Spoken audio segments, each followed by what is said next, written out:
Bien, chicos, continuemos entonces. A ver, vamos a trabajar ahí con las grandes civilizaciones de la antigüedad y recordemos que estas civilizaciones no son, no empiezan así en la edad antigua, sino que tienen sus raíces en la edad de los metales para hablar de que ya se convierten en unas civilizaciones más complejas. Así que vamos a ver cómo van a atravesar esas etapas, este asunto de los periodos históricos.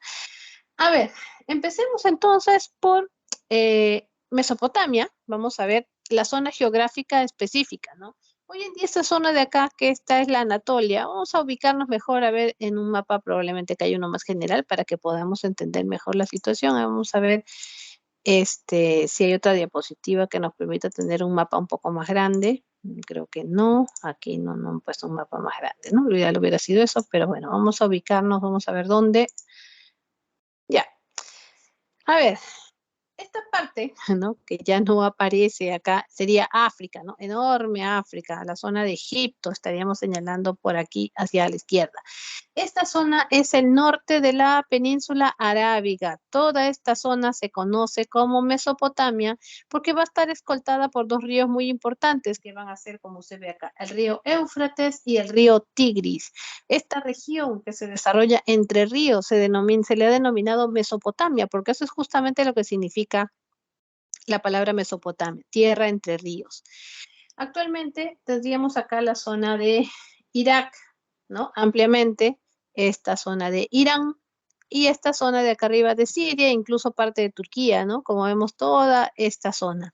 Vamos a ver entonces qué es lo que pasa con esta zona y por qué es tan importante y qué aportes ha tenido la historia de la humanidad. Por ejemplo, la invención de la rueda, el ladrillo, que es el adobe cocido, el arado, por ejemplo, que habíamos visto cómo se jala con bueyes, ¿no? Para poder arar la tierra. El torno alfarero, ese que cuando uno hace cerámica va girando y uno va dándole la forma que quiere. El sistema sexagesimal, el uso de 60 en 60, que hasta la fecha lo utilizamos, por ejemplo, con 60 segundos, 60 minutos, o por ejemplo, este, en múltiplos, ¿no? Cuando nosotros vemos, ¿no? 360 grados, 180 grados, ¿ve? Además del calendario lunar, porque como estas sociedades van a ser agrícolas, van a tener que tomar en cuenta el movimiento de los astros, tomar en cuenta, ¿no? El cambio de las estaciones, ser grandes observadores astronómicos. En su historia, entonces, vamos a remontarnos al periodo incluso de la edad del cobre todavía, miren, qué antiguo, ¿no? Cuando esta zona que vemos aquí en rojo, la han colocado así porque es donde se inician estas civilizaciones y van a comenzar a crecer. Aquí se han detectado los restos más antiguos de estas civilizaciones. Esta región se conoce como Sumeria y llegaron a ser un imperio en esta área, hoy en día entre Irak e Irán. A ver, los sumerios fundan las primeras ciudades-estado. La lógica era de ciudades-estado porque estaban aisladas naturalmente por montañas, ¿no? Entonces, pues son ciudades-estado completas con sus propias normas, leyes, ¿no? Pero todas pertenecían a este imperio sumerio. Ellos van a ser los que inventaron la escritura, eran intelectuales, tenían una vida religiosa y una sociedad patriarcal, hasta que fueron invadidos por los que vivían en este límite llamados los acadios, dos de la ciudad de Akaat.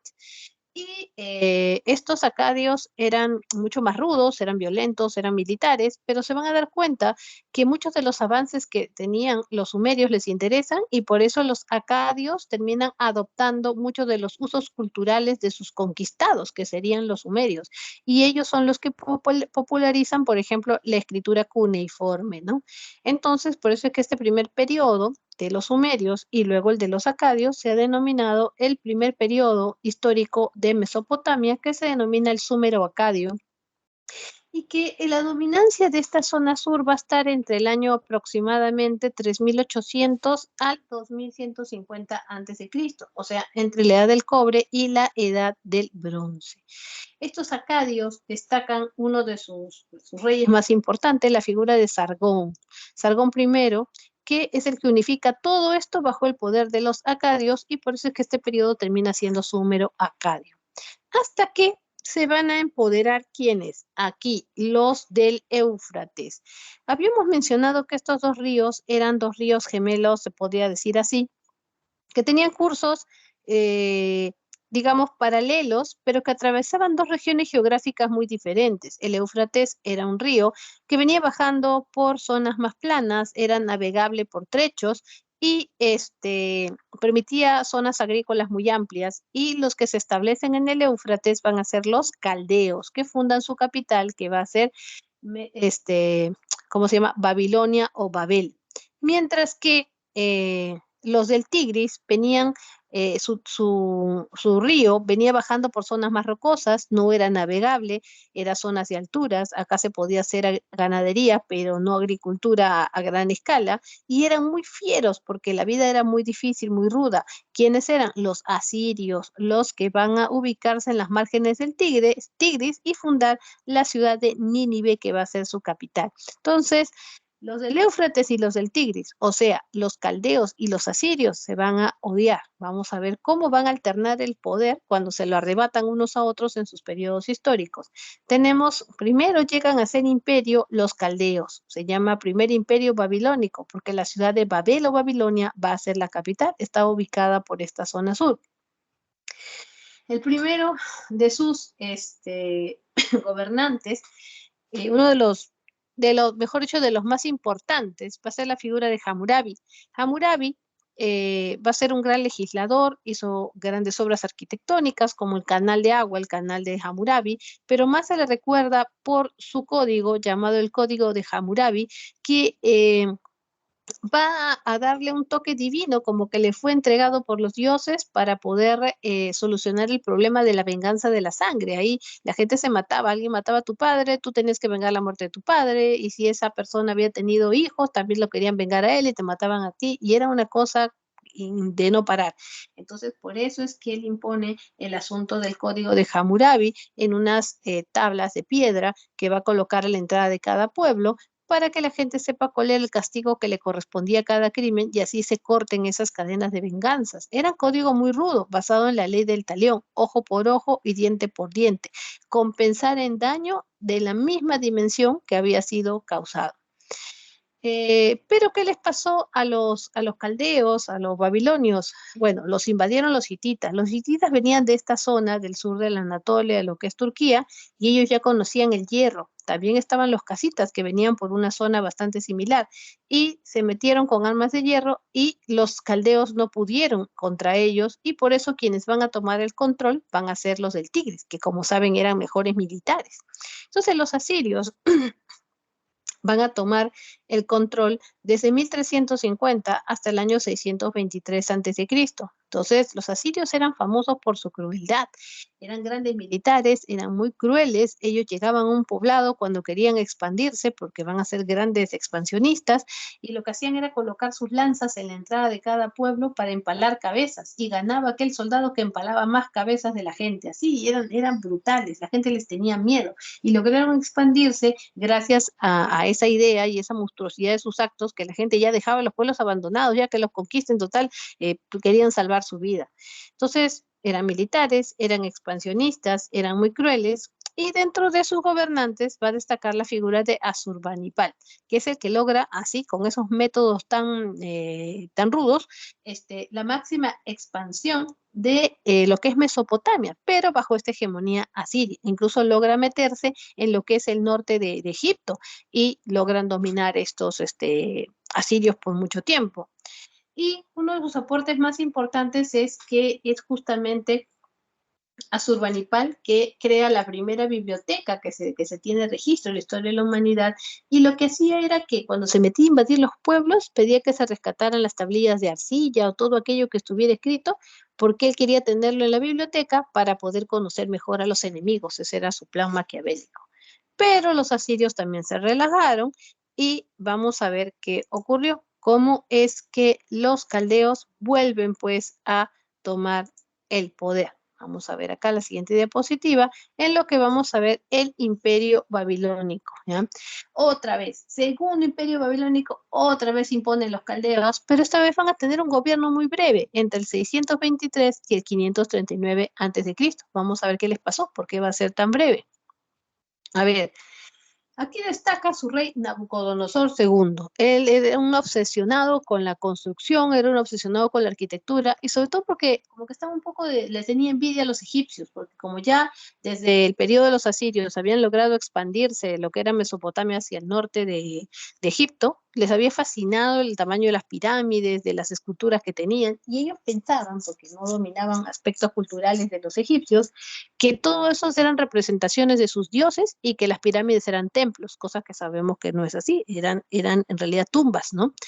Entonces ellos querían competir y por eso es que se mandó a hacer pues grandes obras arquitectónicas, como por ejemplo vemos acá la portada de Ishtar, que va a tener una gran cantidad de frisos de barro, ¿no? O sea, esculturas talladas ahí en la pared, ¿no? Y que han perdurado incluso hasta la actualidad. La portada de Ishtar o la puerta de Ishtar, ¿no? De gran altura. Y luego también ellos tenían, así como los egipcios tenían pirámides, ellos tenían zigurats, que van a ser unas inmensas construcciones escalonadas, ¿no? Que tenían en su base un uso militar o también de almacenes, pero en la parte más alta estaba el templo dirigido a sus divinidades, ¿no? Entonces, él tuvo la obsesión Nabucodonosor II de construir el templo más grande en homenaje al dios, según el más importante de todos, que va a ser Marduk, porque dentro de su cultura así era, para competir con los egipcios. Y por eso se le pasó la mano y mandó a traer muchos esclavos de diferentes partes para seguir creciendo y creciendo en longitud. Y es así como este sigurat de Marduk que él estaba construyendo, que había enviado a construir, se cayó, aplastó mucha gente, se sintió como un terremoto. Hay crónicas de otros escritos que han hecho y que aplastó mucha gente y la mató, ¿no? Y que los hebreos lo registraron como la parábola de la Torre de Babel, ¿no? Pero lo vieron desde su visión, ¿no? Desde su visión religiosa de los judíos, pero que en realidad nada tenía que ver con lo que le pasaba con la cabeza, por la cabeza a Nabucodonosor II, que él no le importaba para nada el Dios de los hebreos o la religión de sus esclavos. La competencia era con los egipcios, pero bueno, estas infraestructuras no soportan más de 100 metros de altura y él se le pasó la mano, pues, ¿no? Bien, o también los famosos jardines colgantes de Babilonia, que eran toda una novedad arquitectónica de un sistema de riego que permitía tener plantas en lo alto del edificio, ¿no? Que ya no existe ni siquiera evidencia del lugar en que este estuvo construido, porque debe haber sido derruido, pero aparecen muchas crónicas de viajeros de su tiempo, por lo tanto sabemos que este lugar, esta maravilla, los jardines colgantes de Babilonia existieron. Finalmente, para hablar, bueno, ¿qué les pasó ahí? Ya, resulta que los asirios querían recuperar el poder y recurrieron ¿a quiénes? A los persas, ¿ya? El imperio persa ya se había expandido bastante, ¿no? Por lo que ahora es Irán, ¿no? Y se van a aliar con los asirios para bajárselo a los caldeos, pero al final los persas se los bajaron a los caldeos y a los asirios y a todos, y ahí, a partir de ahí ya estamos hablando del imperio persa, ¿se da cuenta, no? Entonces es importante mencionar esa situación porque cualquiera dice qué pasó cuando dejaron de ser. No dejaron de ser, sino que pasaron a ser dominados por los persas. ¿Ya? Bien. ¿Qué características culturales? Bueno, su aporte más importante, bueno, la escritura, ¿no? La escritura cuneiforme, que es la considerada la más antigua de la historia, descifrada por Rawlinson en 1835, ¿no? Como vemos aquí, tablillas de arcilla, hecho con cuñas de caña, y que era una escritura en un primer momento, pues, ideográfica. La arquitectura les mencioné, los zigurats, ¿no? Que tenían funciones religiosas, sobre todo en la parte alta, y administrativas o de almacenes en la parte inferior y que podían llegar a tener hasta 100 metros de alto. Luego, los aspectos respecto a la religión. La religión politeísta, claro, la presencia de varios dioses, ¿no? Claro que en el caso de Egipto eran muchos más, como ahora vamos a ver, pero cada una de estas ciudades-estado, como les digo, escoltadas por montañas, mantenían cierta independencia, tenían sus propios dioses, como por ejemplo la diosa Ishtar o Astarte, que era su divinidad femenina, el dios Shamash, Marduk, que era el dios más importante de los caldeos, que lograron empoderarlo en toda la zona, y el dios Asur, que era una divinidad guerrera de los asirios, ¿no? Como eran guerreros, su dios también lo era, ¿no? Bien, entonces, básicamente eso es lo que deben repasar de Mesopotamia. Chicos, yo les aconsejo una cosa, ¿no? Como ustedes ahorita están preparándose así rápido porque van a dar su examen de admisión ahorita, ¿no? Miren, algo bien práctico que pueden hacer, ¿no? Yo sé que están ahí estudiando, pero a la hora que les toca relajarse, ¿no? Entonces, ustedes van y busquen en YouTube, en lugar de verse una película de fantasía en la tarde, ¿no? Se relajan y al mismo tiempo están estudiando. Hay documentales cortos de 40 minutos, por ejemplo, sobre las grandes civilizaciones. Están, son de National Geographic, de canales serios europeos, hay varios para escoger, ¿no? Y si está muy apurado, puede buscar también un micro documental de 10 minutos, los hacen así porque eso en Europa o en otros países los pasan a los escolares, ¿no? O a los que están en secundaria en general, ¿no? De 10 minutos de cada civilización. Entonces ahí no solamente, porque acá les estoy explicando el tronco histórico, que obviamente es lo más importante porque es el esqueleto, pero si quiere ver más detalles, si quiere ver aspectos culturales, todo eso ahí, y se lo van a mostrar ahí en imágenes, todo, ¿no? Entonces eso para complementar. Aquí nosotros en la PRE lo que hacemos es trabajar las estructuras históricas, sus etapas, ¿no? Para que usted entienda cómo se relacionan, el tiempo histórico, vemos la línea de tiempo. Pero les aconsejo que busquen eso en un momento de ocio, en un ratito, hasta en su celular lo puede ver y ya le complementa, ¿no? Hoy en día se puede aprovechar de esos recursos audiovisuales que antes en mi época no habían cuando yo tenía su edad. Sigamos. A ver, veamos el caso de Egipto. Bueno, Egipto es bastante conocido, ¿no? Y casi toda, a ver, si usted es bastante astuto, ya se ha dado cuenta que la historia y los problemas que van a tener estas civilizaciones tienen mucho que ver con su geografía. Entonces, entender Egipto es entender básicamente su geografía. Veamos, norte de África. Como decía Heródoto, Egipto es un don del Nilo. Si el Nilo no existiera, entonces esto sería la continuación del desierto.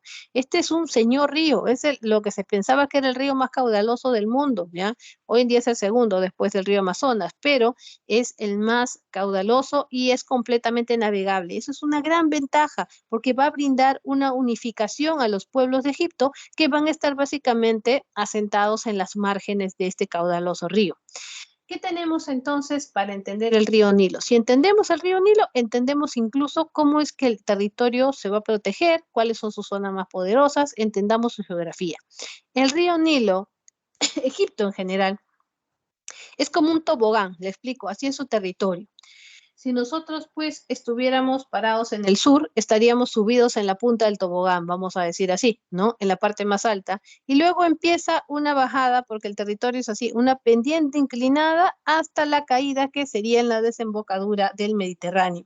Entonces, Egipto tiene altura en la zona sur y en la parte norte es más plano. Por eso es que decimos Alto Egipto y decimos Bajo Egipto. Eso memoríceselo. Con eso ya entiende muchas cosas, va a deducir.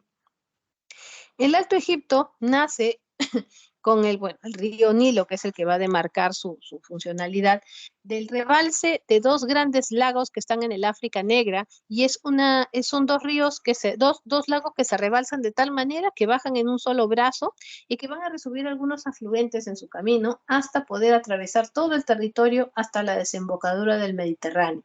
¿Cómo será la fuerza? Que cuando el territorio ya se pone más plano hacia la parte norte, toda esta zona que usted ve acá se denomina Bajo Egipto, porque el río ya se suelta y no baja directo, sino que se abre en 6 brazos, ¿ya? En 6 brazos que eh, van a tener entonces un amplio espacio de valles. Nosotros podemos saber que si entonces el Bajo Egipto es más chico, dese cuenta, es más corto en comparación al Alto Egipto, es la zona más próspera y la zona mejor para la agricultura y que encima desemboca al mar, lo cual permite navegación y comercio, pero también es la zona que más van a ambicionar los invasores, o sea, aquellos que quieren venir, meterse y robar. Por eso es que Egipto tiene que tener mucho cuidado con su zona mejor, que es el Bajo Egipto.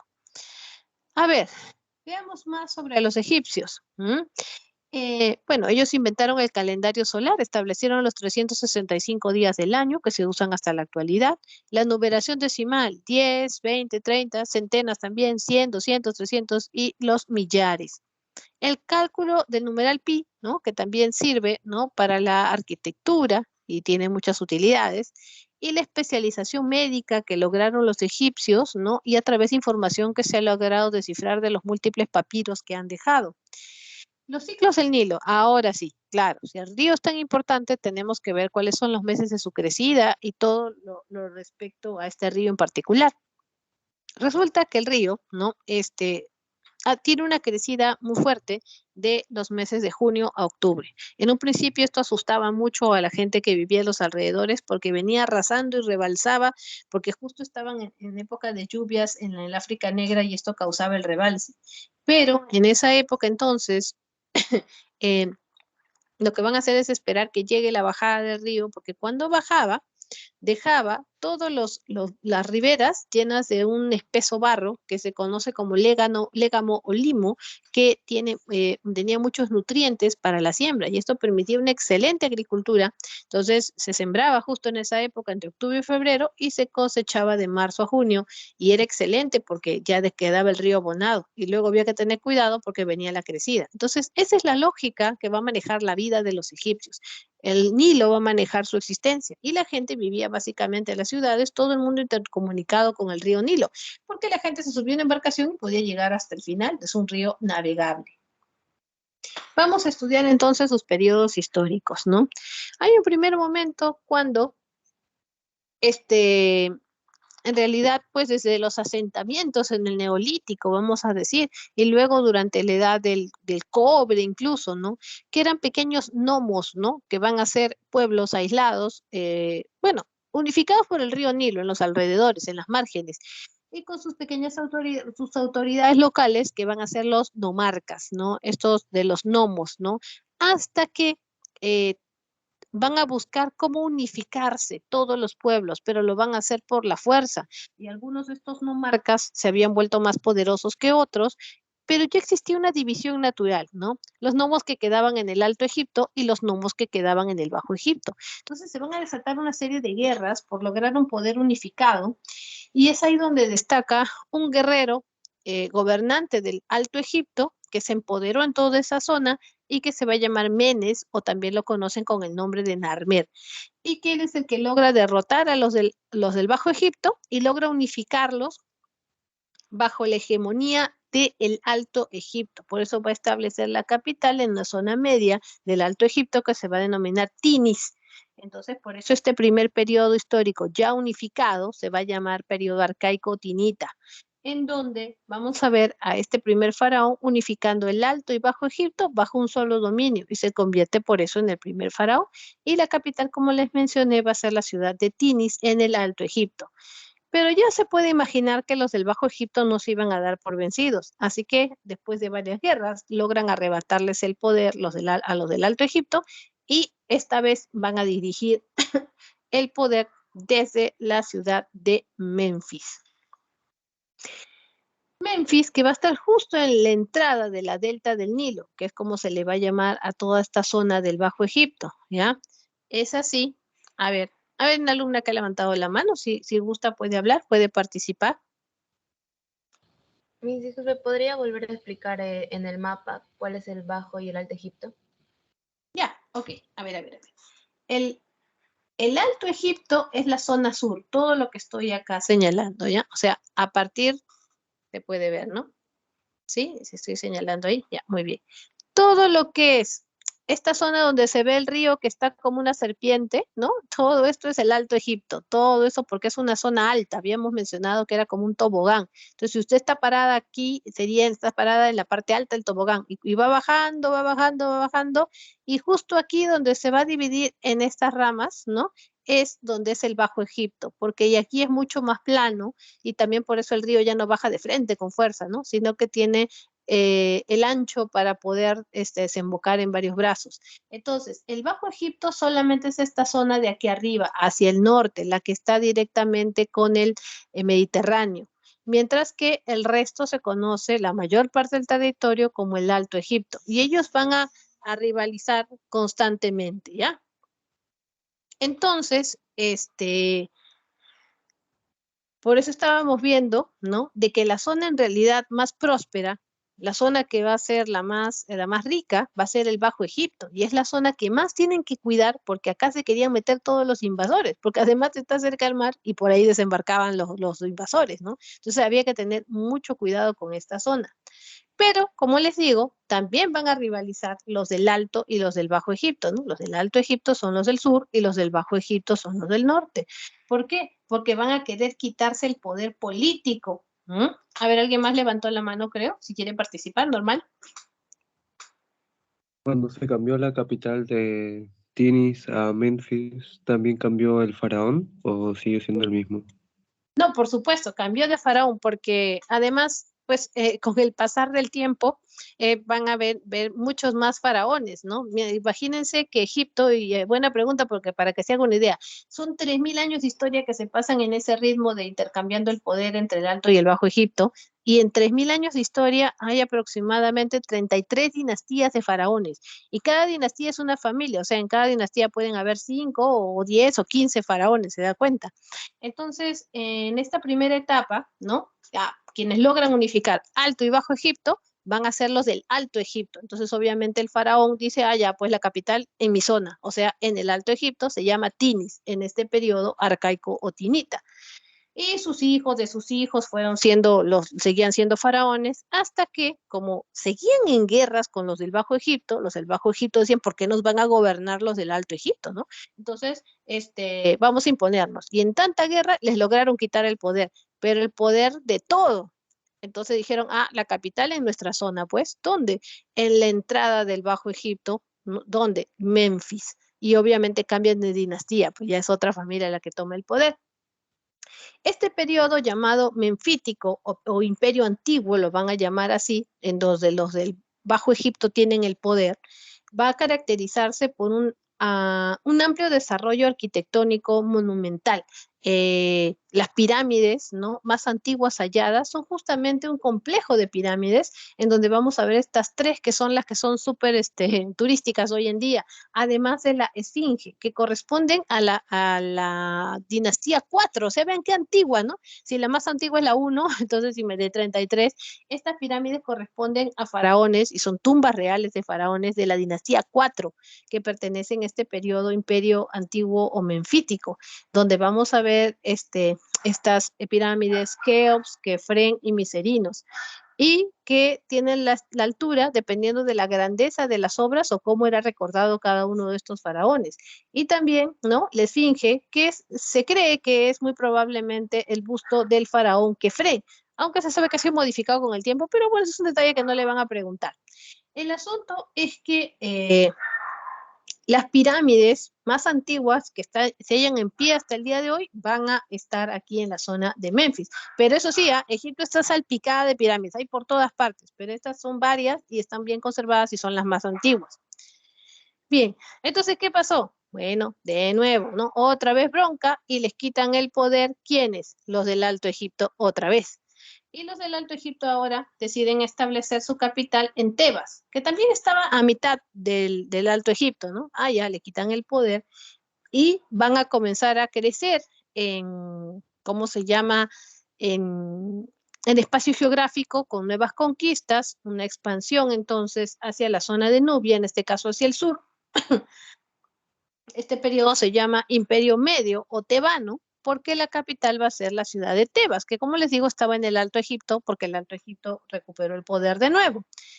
Pero ¿qué pasó? Mientras todo les iba bastante bien, les cayeron unos invasores, ¿ya? Vamos a ver el mapa de nuevo para que sepan qué pasó. Recuerden que ahora el poder ya lo tenían otra vez los del Alto Egipto, pero les caen unos invasores que venían de estas zonas de lo que ahora es Palestina y que van a tener una novedad. Nunca se había visto en Egipto a los caballos. Los caballos proceden del norte de Asia y de Europa, ¿no? Principalmente del norte de Asia, y poco a poco van a ir siendo introducidos así, ¿no? Bajando. Pero no habían llegado los caballos a África y los Ixos, que vivían en estas zonas de Palestina, eran pastores, eran muy rudos, querían invadir esta zona de Egipto. Entonces, el Bajo Egipto van a traer sus carros de guerra, van a traer sus caballos, y se cree que son los primeros que traen armas de hierro, ¿se da cuenta? Y se meten al Bajo Egipto, lo invaden, toman posesión de él y desde ahí comienzan a dirigir a todo Egipto. Imagínense para que vean la superioridad armamentística, o sea, lo que es la tecnología. Y fundan una ciudad aquí en medio del Bajo Egipto que se va a llamar Avaris, como decir avaro, así, Avaris. y esa va a ser su capital. ¿Y saben qué? Fundaron hasta 2 dinastías de faraones, imagínense. O sea, ¿cuántos faraones tuvieron ahí de sangre de los Ixos? Y obviamente los egipcios que sí eran propios de la zona, tanto del Alto como del Bajo Egipto, estaban desesperados, porque resulta que los gobernaron los Ixos desde Ávaris 160 años, imagínense, ¿no? De lo cual hubieron guerras tras guerras tras guerras para recuperar el poder. Y finalmente lograron recuperar el poder hacia el año 1580 a.C. Y los egipcios ya en todo ese tiempo, esos 160 años, habían logrado asimilar, por ejemplo, y habían aprendido a hacer carros de guerra, habían adaptado su propia caballeriza, tomando caballos de los enemigos y todo eso, y lograron instaurar de nuevo el poder egipcio, pero con la hegemonía del Alto Egipto. O sea, quiere decir que esos 160 años fueron una dolorosa pausa, ¿no? En la que Tebas vuelve a ser otra vez la capital, ¿ya? Tebas entonces, otra vez, pero va a ser ahora entonces en un imperio nuevo o tebano o segundo imperio tebano, porque recuerden que el primero lo cortaron los Ixos, ¿no? Entonces ahora como que estaban recuperándose, pero ya los egipcios no eran los mismos, eran los egipcios recargados, porque ahora tenían caballos, tenían carros de guerra, habían inventado un carro de guerra portátil para que los soldados puedan llevar como una mochila de hierro y convertirlo en carrozable cuando quisieran al caballo, o sea, ya se habían desatado. Y llega al poder un faraón que se llama Tutmosis o Tutmes III, que es conocido también como bueno, los historiadores le han puesto así porque no tiene nada que ver con las épocas, o sea, hay miles de años de por medio. El Napoleón egipcio le han puesto así de apodo porque fue un gran estratega militar que logró la máxima expansión de Egipto sobre el territorio de Palestina, el Líbano y Siria, o sea, se metió hacia el norte de la península arábiga bastante, ¿no? Hasta que llega al poder Amenofis IV, que él sí iba a provocar una crisis, un quiebre social y religioso, porque se le ocurre que la figura de la divinidad principal que se llamaba Amon-Ra va a pasar a ser ahora la figura del dios Atón. Y él dice, entonces con eso se bajó a todos los sacerdotes que eran del dios Amon-Ra y él pasó a ser el sacerdote principal y ya siendo faraón tenía el poder absoluto, pero los sacerdotes le hicieron la vida imposible por esto, ¿no? Por eso él se convierte en el primer faraón que va a rendir culto principal al dios Atón, parecido al otro, porque ambos estaban relacionados con la figura del sol, pero fue una estrategia más política, se ha dado cuenta, ¿no? Entonces, Amenofis IV se cambia de nombre y dice, me voy a llamar Akenatón, que significa adorador del dios Atón. Entonces, Amenofis IV y Akenatón es el mismo, ¿no? Pero, ¿qué pasó? Bueno, él cuando muere, ya otra vez retoman el culto al dios Amon-Ra, ¿no? Porque él había sido pues muy odiado y todo eso, ¿no? Y donde ocurre retomar el culto a Amon-Ra va a ser en el periodo de su hijo Tutankamón.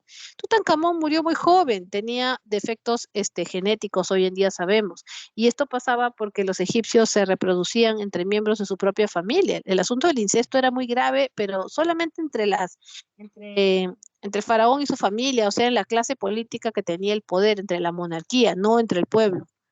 El faraón se casaba con su primera esposa, era su hermana de sangre, y con ella tenía el hijo que iba a ser el próximo faraón, porque no querían compartir el poder con otra familia, y eso provocaba que nacieran con severos problemas genéticos, como en el caso de Akenatón o Amenofis IV. Él mismo, por ejemplo, tenía el síndrome de Nefelter, que es el síndrome de un cromosoma sexual extra, ¿no? Él no era XY, era XXY, y eso causó que tuviera cuando ya era un hombre adulto, características sexuales femeninas secundarias, ¿no? Aún así, curioso, porque sí tuvo hijos, pero en general estos individuos son estériles, pero bueno, él sí los tuvo porque se ha logrado ver su vinculación con Tutankamón, pero su hijo nació con una pierna más corta que la otra y toda su vida vivió con una muleta. Eso también tenía que ver por el asunto del incesto, ¿no? Que era bien bravo en Egipto en eso de las monarquías.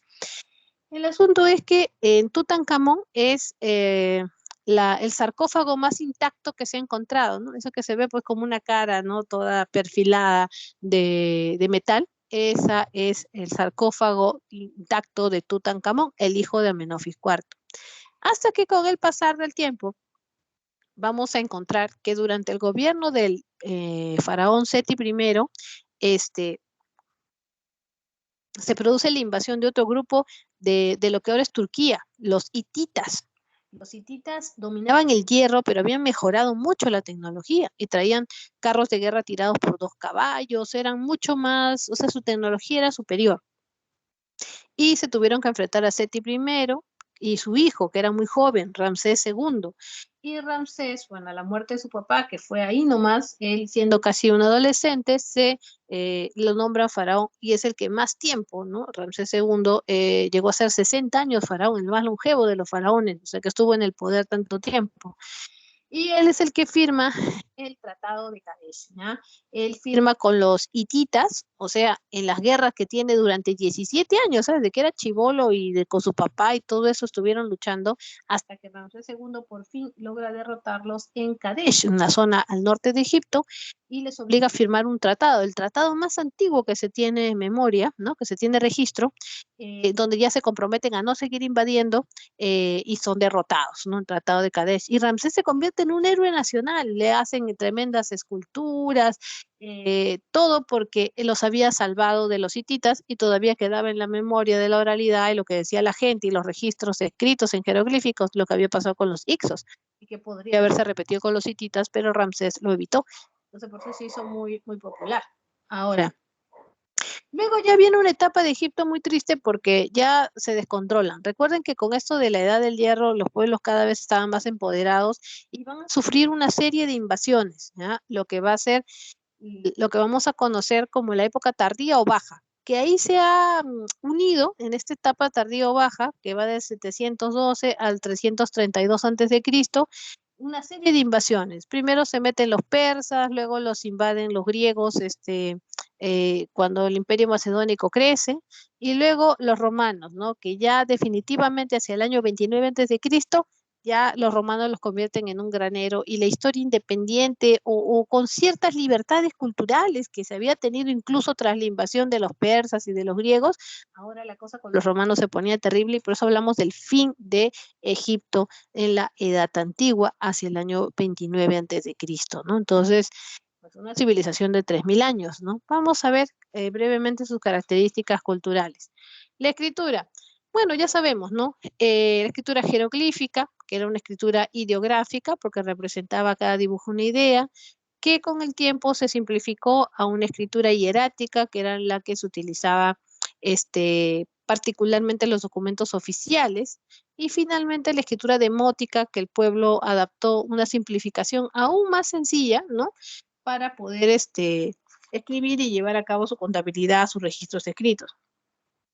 La arquitectura era básicamente monumental, enorme, religiosa y funeraria, porque las grandes construcciones que van a ver, que van desde pirámides truncas, como las mastabas, pirámides escalonadas, como vemos acá, pirámides con la forma así completa, o incluso esas tumbas que se hacían en los cerros, que van a ser los hipogeos, tenían básicamente un rol funerario, dependiendo el cargo o la grandeza que ejercieran los personajes que eran ahí enterrados. Los egipcios eran politeístas, tenían casi 3000 dioses aproximadamente, que tenían que ver con sus cultos familiares, como sus tótems, vamos a decir así en antropología lo denominamos de esa manera, es decir, esos ancestros que eran adorados que con el tiempo se convierten en dioses, eran dioses familiares, por eso hay tantos. Eran zoólatras porque sus divinidades tenían virtudes y características animales, entonces adoraban a esos animales porque representaban a sus ancestros. Y heliólatras porque adoraban al sol, ¿no? Básicamente. A ver, pasemos porque tenemos que terminar y este tema es enorme. A ver, luego tenemos a las culturas del lejano oriente como van a ser India y China, ¿no? En el caso de India, ¿no? El subcontinente indio, pero si habíamos estado hablando de Mesopotamia, que si el mapa continuara estaría por acá, nos dirigimos más hacia oriente y vamos a encontrar lo que actualmente es Pakistán, los valles del río Indo, pero en India también el río Ganges, que no está acá, pero estaría cruzando más o menos la India, así como les estoy señalando, el río Ganges. A ver, pero básicamente en el río Indo, ahí es donde se van a desarrollar una civilización que se van a denominar los Drávidas o Dasas, que son los naturales de la India, Drávidas o Dasas. vamos a ver que ellos lograron un gran urbanismo, ¿no? Y que van a destacar por la construcción de las estupas, por ejemplo, que luego van a ser muy, bueno, en general los pueblos de la India, por ejemplo, una arquitectura bastante particular, sus restos son impresionantes, ¿no? Y las estupas va a ser típico una construcción de la India y que se va a destacar mucho para lo que es la religión del budismo, que ahora vamos a mencionar en qué consiste. A ver, a la India se le conoce porque, por ejemplo, ellos crearon dentro de su visión espiritual, hay un concepto que trata de marcar lo que es la nada, ¿no? Mientras que otras culturas occidentales no lo tenían en cuenta, pero ellos sí, por eso inventan un valor para la nada que va a ser el cero posicional, y que esto va a revolucionar las matemáticas. También inventan el ajedrez como un juego de estrategia para la guerra y que hasta la fecha se practica. Y también inventan el yoga, ¿no? Porque parte de sus rituales de meditación. A ver, los aportes más importantes es que cuando hay un cambio en la historia de la India, hay un antes y un después de la llegada de unos pueblos indoeuropeos que van a ser unos invasores que van a traer la escritura, el sánscrito, y van a comenzar a imponerlo en toda la India. Y vamos a ver cómo es que la India también va a producir dos de las filosofías que son religiones también más importantes, ¿no? Como van a ser el hinduismo y el budismo, que van a estar emparentadas, porque vamos a decir que el hinduismo y el budismo nacen de una misma madre como religión, como ahora veremos en la otra diapositiva. Acá lo vamos a entender mejor. Como les digo, la civilización del Indo, o sea, de lo que ahora es Pakistán y que veíamos en el mapa pasado en verde, entre el año 3300 al 1300 antes de Cristo va a haber una gran ebullición de zonas urbanas en este sitio, con los naturales de la India, que van a ser los drávidas o dasas.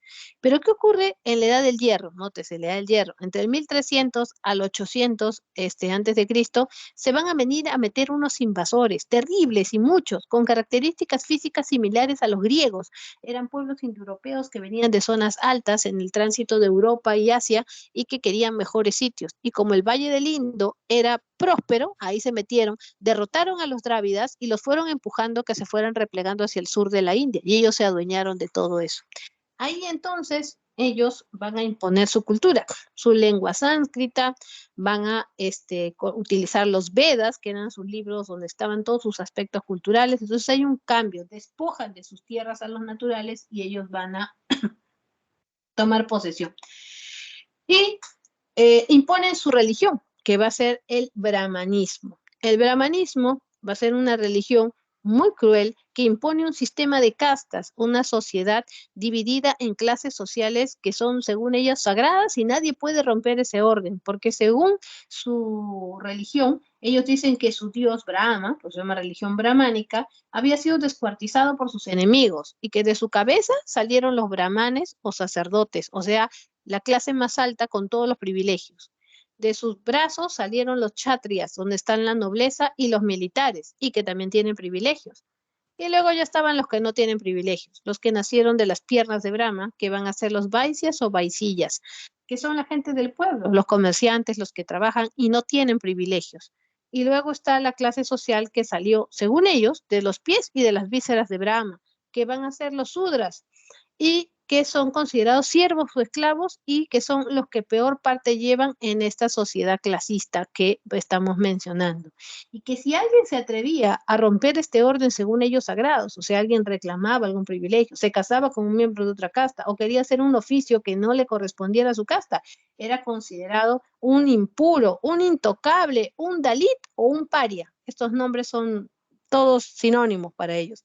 O sea, alguien se había ensuciado rompiendo el orden sagrado y que por eso ya estaba fuera del sistema de castas y era tratado como un apestado. Así este sistema terminó discriminando a mucha gente y sigue vigente en muchos lugares de la India, porque de este brahmanismo, los que son actualmente hinduistas tienen estos conceptos en la cabeza, mientras que los que son budistas van a hacer una escisión, van a ser una rama que rompió, porque justamente el hijo de un brahman, o sea, de un sacerdote, rompe con esto, se llamó Siddhartha Gautama, y se va a meditar en la montaña y regresa con una revelación de que no debe existir el sistema de castas, que se puede alcanzar la felicidad mediante la meditación, un grado de éxtasis espiritual llamado el nirvana, y que para conocer la felicidad hay que conocer primero el sufrimiento para valorar lo que es la paz, que para él es la felicidad.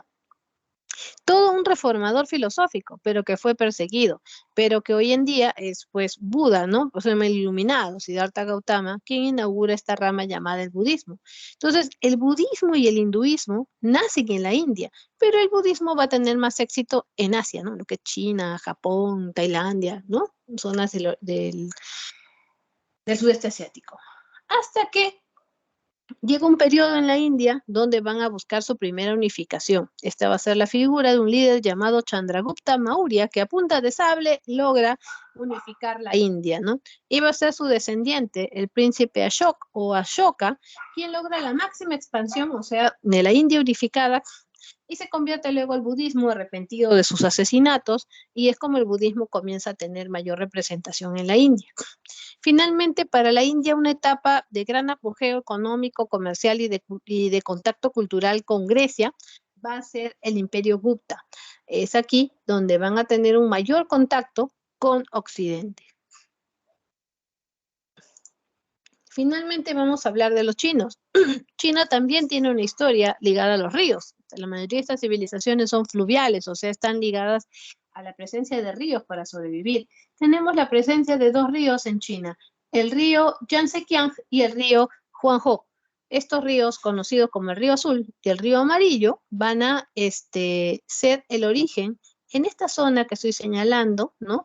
Más pequeña, donde nace China, hasta expandirse, vea usted, hasta la actualidad. Los chinos van a destacar por sus construcciones arquitectónicas, como las pagodas que vemos aquí, ¿no? Con esas construcciones puntiagudas que son en Asia bastante populares. La construcción de la Gran Muralla China para protegerse de los invasores de las llanuras de Manchuria, que van a ser los mongoles, ¿no? Y que va a haber mucho miedo a la invasión de ellos porque estas zonas son desérticas y querían meterse en territorio chino. Los chinos han hecho grandes aportes a la historia de la humanidad, como por ejemplo el papel. Inventaron el papel de arroz, ¿no? Inventaron la brújula, la aguja imantada que apunta hacia el norte siempre, la sericultura, que es utilizar los gusanos de seda, sus capullos para hacer estas telas, ¿no? Con las que lograron comunicarse con Occidente para venderlas. Inventaron la porcelana, la imprenta xilográfica o una imprenta con sellos de madera. Inventaron la pólvora, el sismoscopio para detectar movimientos telúricos y la ballesta, que va a ser como una especie de disparador automático de flechas, algo así. Entonces los chinos han tenido múltiples inventos. Sus aportes más importantes son estas escuelas del pensamiento, que las vamos a ver ahorita en qué momento aparecen, ahorita los voy a mencionar para insertarlo en los periodos históricos. El problema con China es que, según dicen los occidentales, los chinos inventan tardíamente su código de escritura, pero es que ellos tenían otros códigos previos que Occidente no los entiende por completo.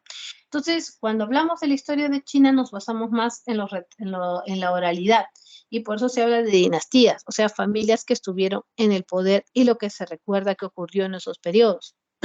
La dinastía Xia es una etapa legendaria porque la mayor parte de las leyendas de China están ubicadas en este periodo temporal y se recuerdan las proezas de un rey denominado Yu el Grande, a quienes se le adjudican muchas obras y por eso aparecen estas leyendas. Luego hay un periodo de la dinastía Chang donde se sabe que China destaca por una metalurgia del bronce muy esmerada, también la piedra jade para sus artículos de lujo, y aparece aquí la escritura ideográfica de los chinos, donde cada dibujo representa una palabra.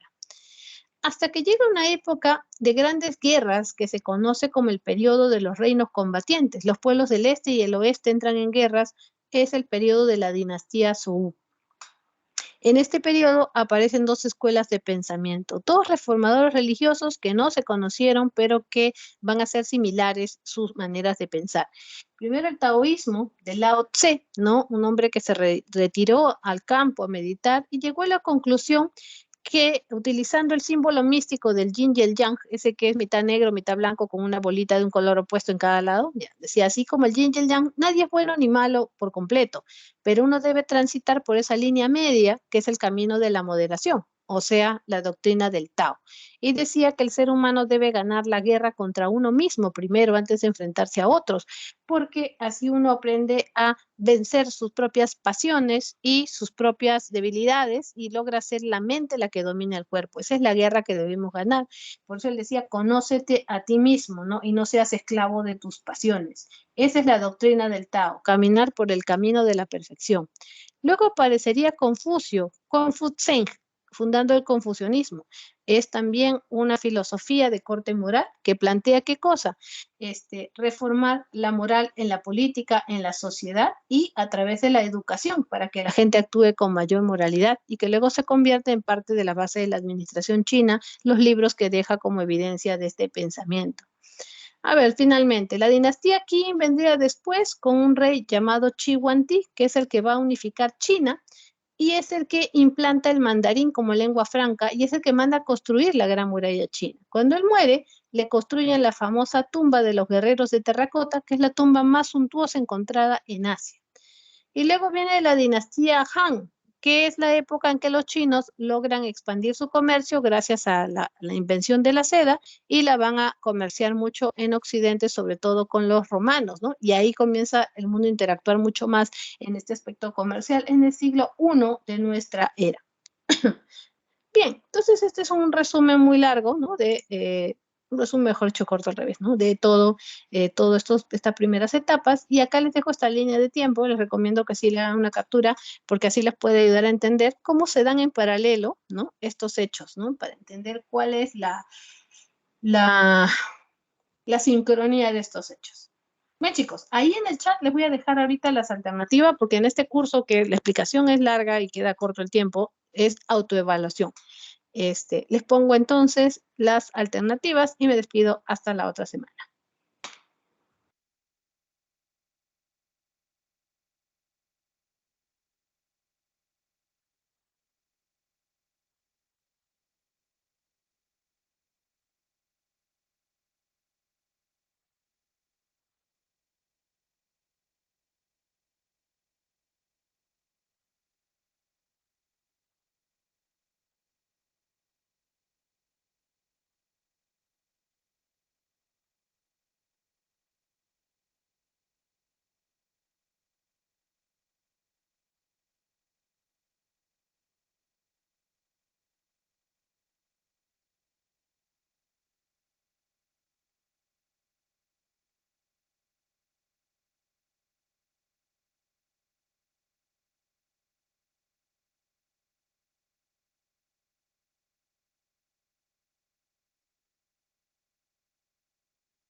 Buenas tardes, estimados. Buenas tardes. ¿Podrían confirmarme que me escuchan por el chat? Que me escuchan correctamente, por favor. proyecto la pantalla. Veamos. Sí se puede escuchar. Listo, muchas gracias, muy amables. ¿Qué tal, estimados? Les doy la bienvenida acá al curso de biología. Listo, un momentito para proyectar. Saben que cualquier consulta que se les aparezca pueden comentarme por el chat. Sí, tendré también estaré viendo el chat cada cierto tiempo para que puedan poder resolver alguna de sus dudas. ¿Listo?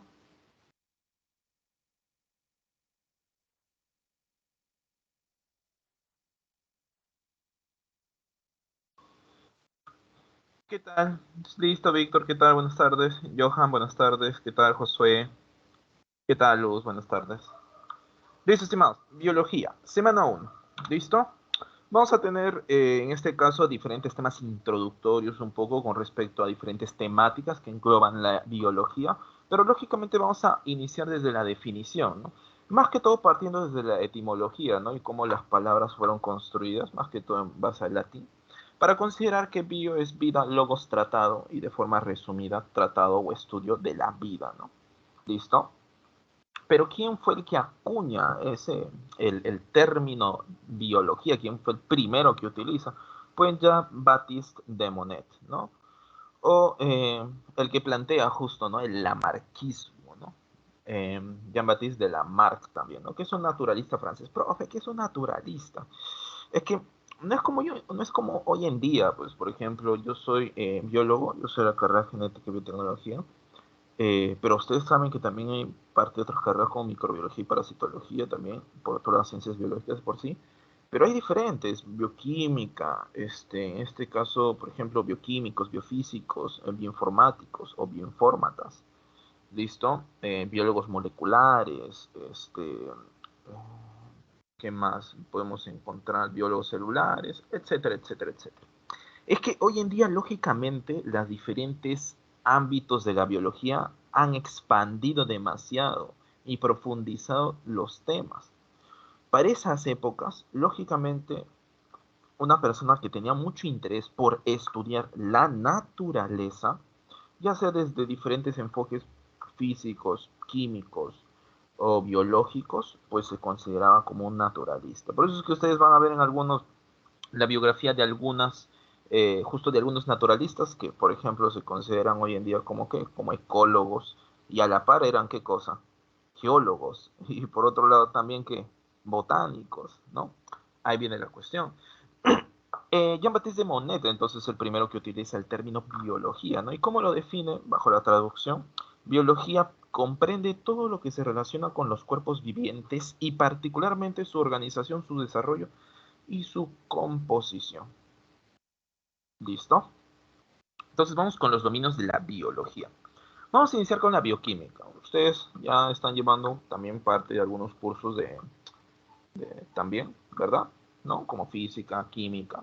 Y si nosotros mencionamos acerca de la bioquímica, pues estamos haciendo referencia al conjunto de reacciones químicas que ocurren en los seres vivos. ¿Listo? Ahí vamos a encontrar un montón, una gran cantidad de diferentes reacciones químicas, ¿no? Por eso es mucho necesario la parte de la química orgánica, porque te da un buen preámbulo a estudiar la bioquímica. Cosas que se ven mucho en bioquímica, por ejemplo, metabolismo, que habla del conjunto de reacciones bioquímicas que ocurre en una célula, tejido u órgano.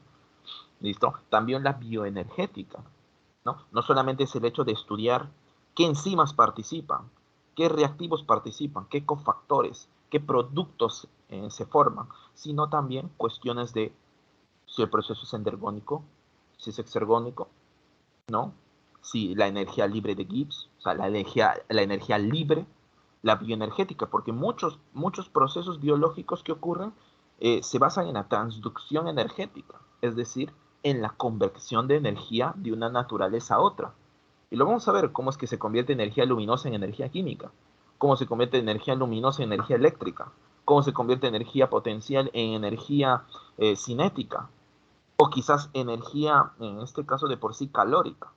¿Okay? Luego vamos con la biofísica, que es uno de los puntos que me gusta a mí demasiado, pero más que todo la biofísica molecular, ¿no?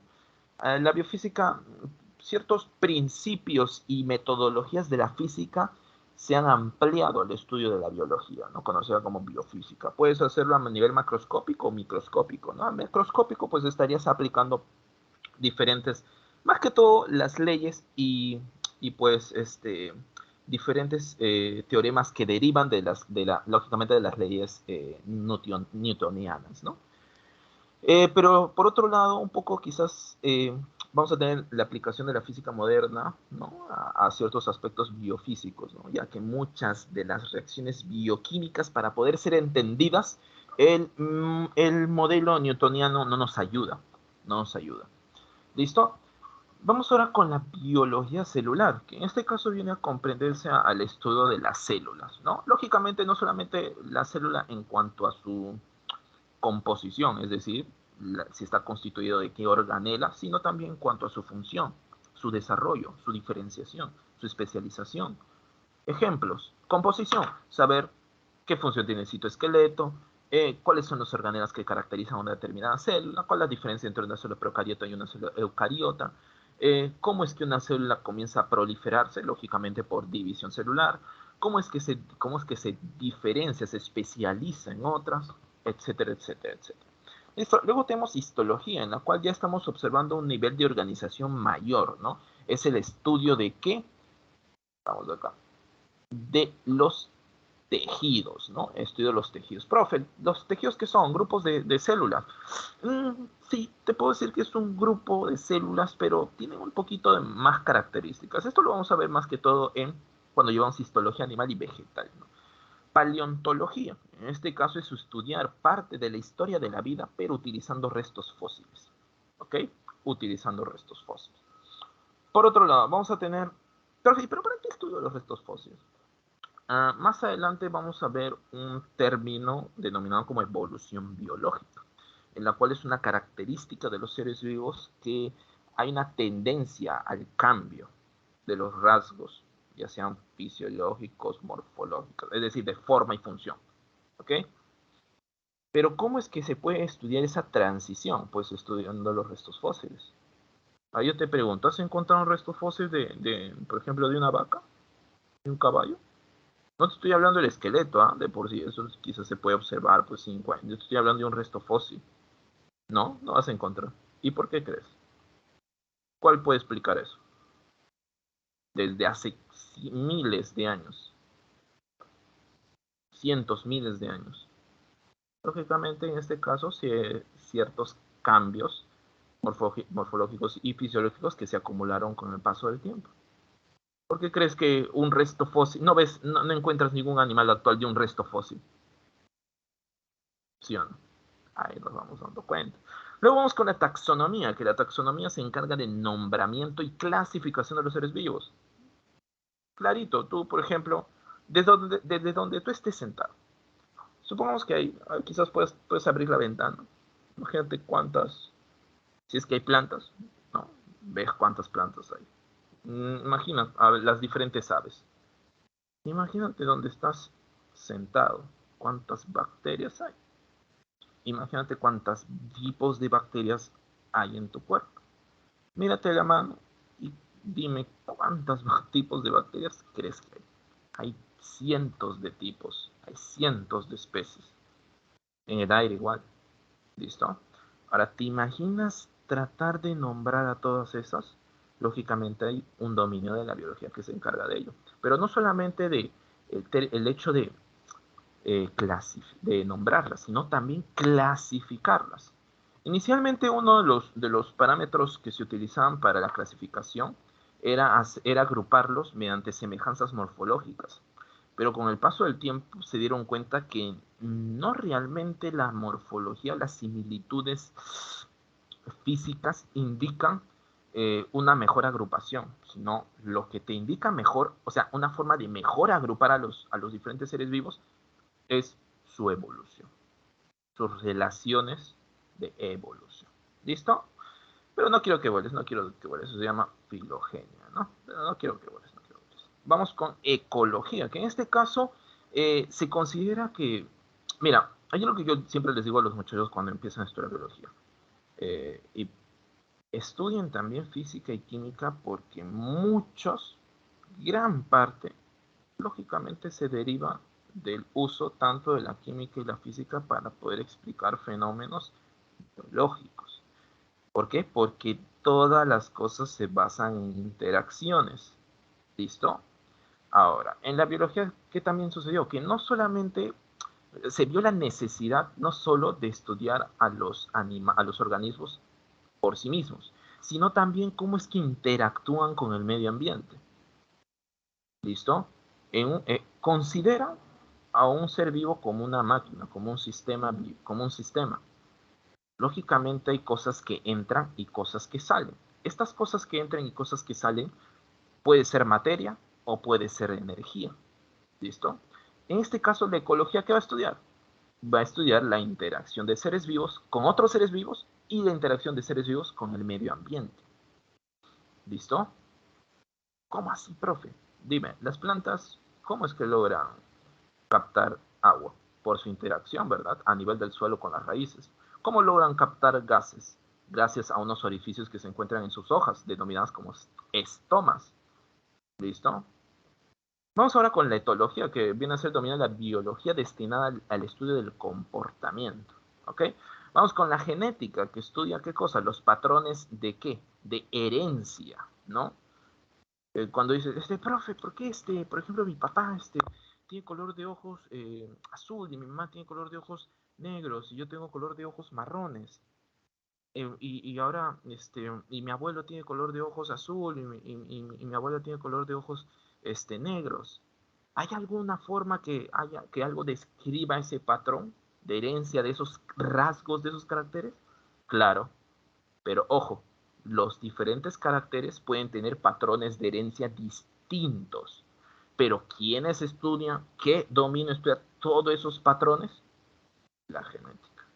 ¿Listo? Bueno, ahora vamos con diferentes dominios que estudian específicamente ciertos grupos de seres vivos. Por ejemplo, la virología, los virus; la bacteriología, las bacterias; la protozoología, los protozoarios o los protistas; la micología, los hongos; la botánica, las plantas; la zoología, los animales; y la evolución, que estudia pues la evolución biológica, ¿no? La herencia con modificación.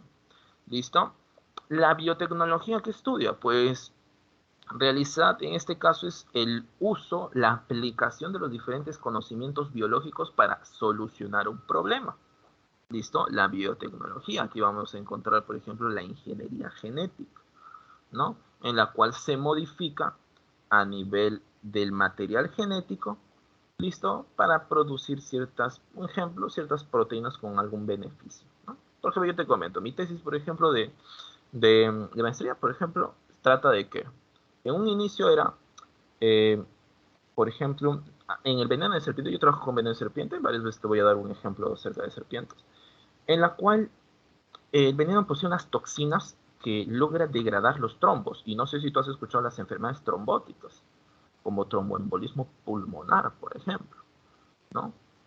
¿Y qué sucede? Estas proteínas, ¿qué sucede? Tú te imaginas conseguir esta toxina del veneno, tienes que ir cada mes a extraer el veneno y eso es peligroso. Otra forma para solucionar, ¿qué harías? Esa misma toxina la produces en un hongo. Ya no vuelves, ya no vuelves. ¿Todos esos pasos son complicados? Lo son, pero de eso se trata la biotecnología. Solucionar algunos aspectos biológicos, lógicamente utilizando base biológica. A la bioinformática, ahora, ¿qué sucede? Eh, Mira, las diferentes funciones que tiene un ser vivo, muchas veces es gracias a las proteínas. La mayoría, se puede decir 95%, ¿ok? Ahora, estas proteínas, cuando veamos, es una cadena de aminoácidos. Estoy volando. Ya, vamos a poner un poquito más sencillo. ¿Listo? Una proteína es producto de un gen. No te voy a definir ahorita molecularmente qué es un gen, pero te voy a decir que un gen almacena información que se puede heredar y que se puede expresar en forma de algún rasgo característica. Ejemplo, algún color de ojos, algún color de cabello, qué tan rápido es tu metabolismo de lípidos, o qué tan rápido es tu producción de saliva, cuál es la composición de la sangre, etcétera, etcétera, diferentes cosas. ¿Listo? Ahora, ¿cuántos seres vivos existen hoy en día? Diversos, muchos. Y cada uno tiene su propio material genético, cada uno posee su propio libro de instrucciones que le indica: vas a ser así, tu forma va a ser así, tu tamaño es así, tus células van a ser así, etcétera, etcétera, etcétera, etcétera. ¿Listo? Esta información ha crecido demasiado con el paso de los años, demasiado, créame, demasiado. Entonces, ¿qué se hizo? Pues trasladar las diferentes herramientas informáticas para poder hacer un análisis de datos biológicos. ¿Listo? Pero no solamente la bioinformática, acá yo también colocaría bioestadística. ¿Listo? Tanto la estadística descriptiva como estadística diferencial, en la cual se manejan grandes grupos de datos, pero tú planeas qué cosas sintetizar, resumir e incluso predecir ciertos fenómenos. ¿Ok? Bioinformática y también la bioestadística. Ahora vamos con las características de los seres vivos. Y esta es una pregunta que les comento que fue quizás la pregunta más difícil cuando en mi caso, mi promoción, entramos a la facultad. Y nos dijeron, ¿qué es un ser vivo? Eso fue el primer seminario que tuvimos. ¿Qué es un ser vivo? Y yo les pregunto a ustedes, ¿qué es un ser vivo? No sé en Wikipedia. No en ese punto. ¿Qué es un ser vivo? Es difícil de definir un ser vivo. Es difícil. Pero una forma de definir algo quizás no es en base a un concepto, sino es base a características. Por eso es mejor definir a un ser vivo mencionando las características que debe poseer. Por lo tanto, por favor, acá atento, ¿ya? Mira, un ser vivo tiene movimiento. Profe, pero las plantas... No, yo te dije movimiento, no desplazamiento. Las plantas se mueven. Sus partes se mueven, ¿sí? Por ejemplo, sus raíces no crecen, ya pues se está moviendo el organismo en sí. ¿Listo? Sus hojas no se mueven por acción del aire, sí, pero se mueven. ¿Ok? ¿Un animal se mueve? Sí. ¿De qué forma? Se desplaza. ¿Listo? Luego tenemos la reproducción, que consiste en la capacidad de crear copias de sí mismo. Más individuos de la misma especie. Ya, mira. ¿Son idénticos a los progenitores o no lo son? Ya, esos son tipos de reproducción. Pero la reproducción, la finalidad es la obtención o la formación de individuos, de más copias, de más individuos, ¿sí? A partir de otros. Vamos a tener una reproducción sexual, no te emociones, y una reproducción asexual. ¿Ok?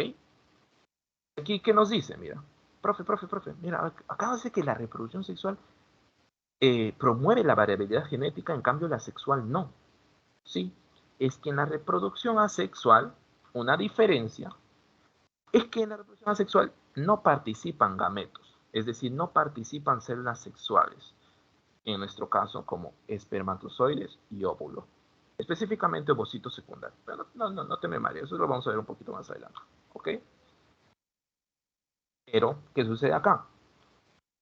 En cambio, en la reproducción sexual hay un proceso que en la formación de las células sexuales, de los gametos, también se denominan así, gametos, hay un proceso para su formación, denominada meiosis.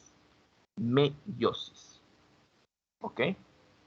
Durante unas etapitas de la meiosis, durante una etapa determinada, los diferentes, ¿cómo decirlo?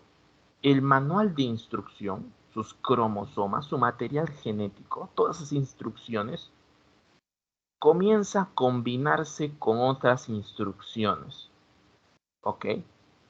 Y por lo tanto, los gametos que nacen, cada gameto almacena el mismo tipo de información, sí, pero no son instrucciones idénticas. ¿Qué quiere decir? Cada gameto va a cargar con la misma tipo de información genética que te permite o que te otorga un determinado color de ojos. Pero un gameto puede ser que contenga información para el color azul, y otro para el color verde, y otro para el color negro. ¿Me dejo entender? En la reproducción asexual no pasa eso. Son copias idénticas. Profe, entonces, ¿qué ventaja hay? La reproducción asexual tiene la ventaja de que, supongamos, ¿no? Hay un, por ejemplo, algún determinado animal, ¿ya? Algún gusano, digamos, ¿listo? Este gusano vive en un determinado hábitat acuático, digamos, río, ¿sí? Riachuelos. Y con el paso del tiempo incrementa la concentración de metales en determinada zona, lo cual imposibilita la vida de estos gusanos. Entonces, con el paso del tiempo, estos van migrando, ¿sí? Por la acción fluvial, más que todo, ¿sí? Y se dirigen a otras zonas. Ahora en estas zonas encuentran un ecosistema más apto para ellos. Entonces, tienen que proliferar, propagarse, ¿no? ¿Y mediante qué? Mediante reproducción asexual. ¿Y por qué, profe? Porque la reproducción asexual es más rápida que la reproducción sexual. ¿Por qué? Porque en la asexual no hay participación de gametos. Y la formación de los gametos es un proceso complejo para su formación. ¿Y la reproducción sexual qué ventajas tiene? Es que el hecho de que aparezca variabilidad genética en una población de hongos, aves, mamíferos, reptiles, anfibios, insectos, crustáceos, moluscos, equinodermos, nidarios, rotíferos, etcétera, etcétera, etcétera, esa variabilidad genética en las poblaciones origina que aparezcan individuos que puedan tener alguna ventaja para incrementar su adaptación a las nuevas condiciones. ¿Ok? Listo. Ahora vamos con irritabilidad y coordinación, que es una característica de los seres vivos que irritabilidad, la capacidad de responder a un estímulo. ¿Cómo así, profe? Cuando, por ejemplo, te vas, ¿no? Y tienes hambre y dices, ya está la comida, dices, no. Vas y quieres ver, ¿no? Y abres la olla y lo abres del lado incorrecto. Y te quemas toda la cara, ¿no? El vapor llega. ¿Qué haces inmediatamente? ¿Te quedas con la tapa en tus manos? No. Lo botas, ¿sí o no? Lo botas. ¿Qué ha detectado eso? Tu cuerpo ha detectado un cambio alto de temperatura, lo cual lo interpreta como posible daño tisular. Entonces, daño de tejido, ¿listo? Para que me entiendas, daño de tejido. Entonces, ¿qué hace tu cuerpo inmediatamente? Responde. ¿Listo? Ahora, la coordinación habla de que la respuesta es compleja. La respuesta tiene que estar altamente organizada. ¿Listo? ¿Cómo así, profe? Mira, otro ejemplo de irritabilidad es, por ejemplo, algunas bacterias que son fototáxicas. ¿Listo? O quimiotáxicas. ¿Qué quiere decir? Que en determinadas zonas hay alta concentración de un nutriente, entonces estas bacterias utilizan una especie ¿cómo lo digo? Una especie de colita llamada flagelo, entonces la comienza a mover para llegar a esta zona con altos nutrientes. Por ejemplo, otra forma es, algunas bacterias logran detectar una mayor cantidad de luz hacia una determinada zona. Entonces, ¿qué hacen? Viajan en dirección contraria. Ahora, ¿tú crees que estas respuestas son sencillas? No, para nada. El ejemplo que te puse de la tapa de olla, la base biológica es denominada como arco reflejo, en la cual percibes ese incremento de temperatura porque posees, por un lado, posees termorreceptores y por otro lado, posees nociceptores, que son receptores que perciben daño tisular, dolor. ¿Y dónde se encuentran? En la mano. Tienes distintos. ¿Ok? Captan, recepcionan esos cambios de temperatura y dirigen señales a través de impulsos bioeléctricos, a través de nervios sensitivos que se irradian desde tus extremidades hacia tu médula espinal, que está protegida por tu columna vertebral. Ahí podemos encontrar otras neuronas y se va a llevar a cabo un proceso denominado como sinapsis, que puede ser un proceso monosináptico o polisináptico. No vueles, solamente lo que quiero que entiendas es que es complejo, es coordinado. Y luego, por otro lado, la respuesta que estas neuronas se conectan con otro tipo de nervios, denominados los nervios efectores o eferentes o motores, en los cuales ahora estos se van a dirigir ¿a dónde?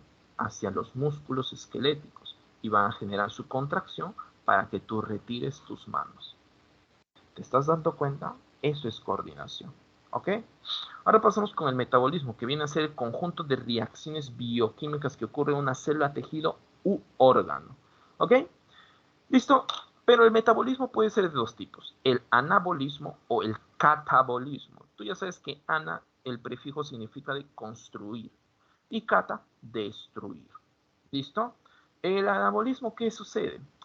Se van a utilizar moléculas simples para generar moléculas complejas. Y el catabolismo implica la destrucción de moléculas complejas para la obtención de moléculas simples. Pero no solamente es eso. Pero para que entiendas esto, considérate a ti un edificio. ¿Ok? Considérate un edificio. Tú estabas chiquito, niño, ¿no? Creciste, el edificio se creció, ¿verdad? Pero pregunta, cuando tú incrementas un edificio, el tamaño de un edificio, ¿qué haces? Aumentas más pisos. Por lo tanto, ¿qué haces? Usas ladrillo, cemento, energía, obreros, ¿no? ¿Sí o no? Ahora, lo mismo es en tu caso. Si tú creces, ¿significa qué cosa? Que has adquirido más ladrillos. ¿Y qué ladrillos son esos? ¿Tú cuáles crees que son esos ladrillos? Es lo que comes. Lo que comes, al momento que digieres a través de tu tracto gastrointestinal, una porción es excretada por estar en exceso, pero otra proporción es utilizada para tu mantenimiento, tu desarrollo, tu crecimiento. ¿Ok?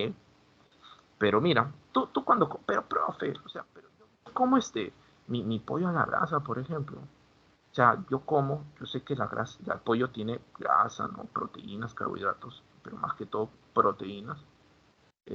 O sea, que al final esa proteína de pollo, ahora, yo tengo esa proteína. No, no es así. En realidad lo que hace todo tu sistema digestivo es esto, degradar moléculas complejas hasta moléculas sencillas. Y tú lo que haces es utilizar estas mismas moléculas simples para construir tus propias moléculas complejas. Profe, pero es que yo tengo, por ejemplo, ya, supongamos, un ejemplo te voy a dar. El cabello tiene diferentes proteínas. En el caso de las aves, la pluma, también diferentes proteínas. ¿Listo? Alguna de esas proteínas, al momento que uno, por ejemplo, las proteínas del pollo, ¿sí? ¿Son utilizadas para qué? Son digeridas a nivel del estómago y del intestino, son absorbidas a nivel del intestino y tu cuerpo las utiliza para generar tus propias proteínas. La proteína del cabello, ¿listo? Las proteínas que permiten que estén cornificadas tus manos, es decir, que tengan cierta dureza, ¿sí? Para evitar la desecación, ¿no? ¿Cómo se denomina esta proteína? Como queratina. ¿Ok? Pero la función del anabolismo y el catabolismo no solamente es eso, ¿ya? Es que el catabolismo, como tú puedes observar, libera ATP. Profe, ¿qué es ATP? El ATP es denominada como la moneda energética. ¿Ok? Te voy a dar un ejemplo, ¿ya? Ya, profe, mira, si yo digo, ya, yo soy, por ejemplo, yo era niño, crecí. Eso significa que tuve que aumentar mi masa muscular. También se elongaron mis huesos. Ajá. Profe, pero yo sé que esto se compone de células. Claro. Y por lo tanto, si he obtenido mayor cantidad de células, ¿eso es gracias a qué? Al alimento que he degradado, el cuerpo lo ha utilizado para generar más células. Exacto. Pero así como se construye un edificio, ¿tú crees que tú llevas los edificios y los ladrillos se comienzan a colocar de la nada? No. Necesitas mano de obra. ¿Sí o no? Lo mismo es tu cuerpo. Esa construcción no solamente necesita de la materia, necesita la energía. ¿Y cuál es esa energía? Proviene del ATP. El adenosintrifosfato. No entiendo todavía. Mira, te voy a comentar lo siguiente. El ATP, mira, quizás hasta ahorita solamente sabes de energía potencial y energía cinética, ¿no? Que es lo que más se ve cuando se introduce a física. Yo sé, pero mira, las moléculas están compuestas de diferentes átomos. La fuerza con la cual está unida un átomo con otro es demasiado alta. Esa fuerza de unión también es interpretada como energía, pero se denomina energía química. Esta energía química se puede estar utilizando ¿para qué? Para mover, por ejemplo, una organela de un lado hacia otro en una célula, para que el flagelo comience a batirse, para que el tejido muscular se contraiga, para incrementar la presión arterial, para duplicar el ADN, para que una célula se divida, para que se sintetice proteínas. ¿Ok? Ahora, ¿por qué el ATP? ¿Te imaginas tú irte a un lugar, ¿no? Pues, supongamos que quieres comprar ropa. Listo. ¿Tú te imaginas yendo allá y dices, oye, mira, yo te doy, por ejemplo, no sé, yo te doy comida y tú me das ropa. Luego te quieres comprar, por ejemplo, una computadora y vas y dices, yo te doy ropa, pero tú me das, por ejemplo, un monitor. Algo así. Te estás dando cuenta que eso es más que todo trueque. Y eso no agiliza las interacciones, no agiliza. ¿Qué crees que agilizó la economía? El dinero, la moneda, el billete. Porque si tú quieres obtener un servicio o un producto, dinero, dinero, dinero. Lo mismo es el ATP. Por eso se denomina el ATP como la moneda energética. Porque te sirve como moneda.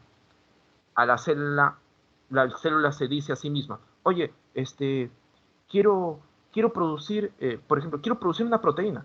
Ah, ya, toma. ¿Necesitas energía? Toma ATP. Oye, necesito hacer que la célula ahora capte más iones que se encuentran afuera, pero eso involucra energía. Ya, toma ATP. Oye, mira, ya necesito duplicar mi ADN, pero necesito energía. Ah, ya, toma ATP. ¿Listo? Esa energía esa energía química que almacena ATP es utilizada para desarrollar todos estos procesos, lo cual se denomina como trabajo celular. ¿Ok? Vamos con crecimiento. El crecimiento, ojo, por favor, no se confunda. El crecimiento se diferencia del desarrollo. El crecimiento está más ligado a un incremento del volumen celular. En cambio, el desarrollo se relaciona más con la diferenciación celular.